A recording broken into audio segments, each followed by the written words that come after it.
So we have some breaking news that Minnesota State Attorney General Keith Ellison is elevating the charges and adding new charges to the 4 police officers that took the life of George Floyd just over a week ago. By now, we all know the story, that while those officers were removed from their posts, there was no legal consequences for taking the life of an innocent man. And that's what sparked protests in Minneapolis, in the state of Minnesota, all across the USA, in all 50 states, and indeed in countries all over the world. That's what did it. It's not just about George Floyd, of course. It's about the broader significance and how this is connected to racial injustice in the United States and in many other parts of the world. But this was all kicked off because there was no consequences for the brutal action we saw from these police officers. And then eventually, there were charges added to one of the officers, Derek Chauvin, the man who famously put his knee in the back of the neck of George Floyd, which any reasonable person knows is what caused him to lose his life.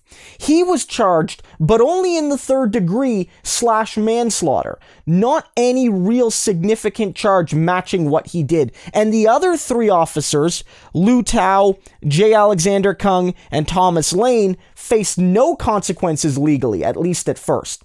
But luckily, Minnesota State Attorney General Keith Ellison took charge of the case, took it out of the local officials that I don't trust and I don't think most people trust, and said he is going to prosecute these officers to a greater extent. And he did that today.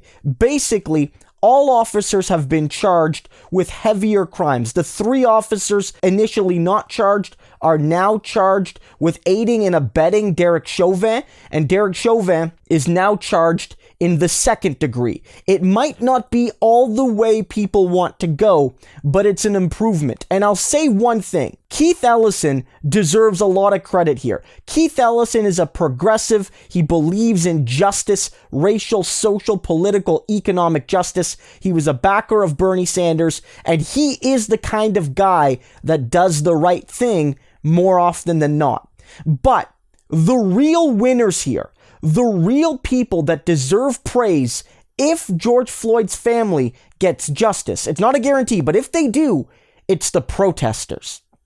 It's the protesters in Minneapolis, in Minnesota, across the USA, across the world. People protesting in the streets, but also on social media, letting their voices be heard, letting their anger and their disgust be heard and felt. They are the ones that allowed this to happen.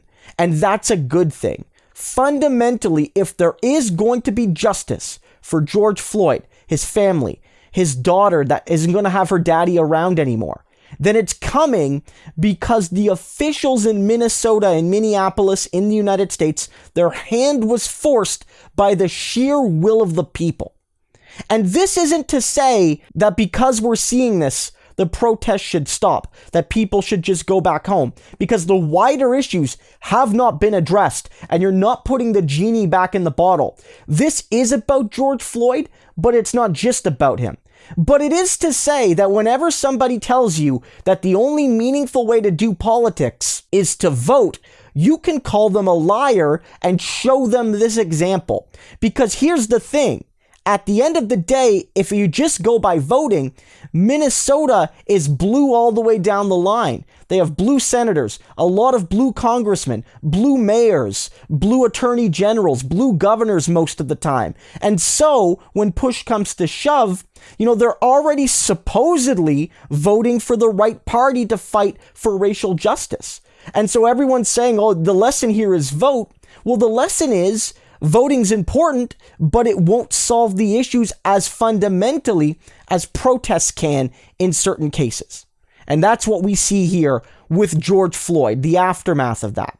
If the protesters did not go on the street in Minneapolis and in Minnesota, and if the protesters weren't joined in solidarity with people all around the United States and all around the world, I don't know if there would have been any legal consequences for Chauvin and the other police officers. And if there were consequences, they would have been sharply weaker consequences.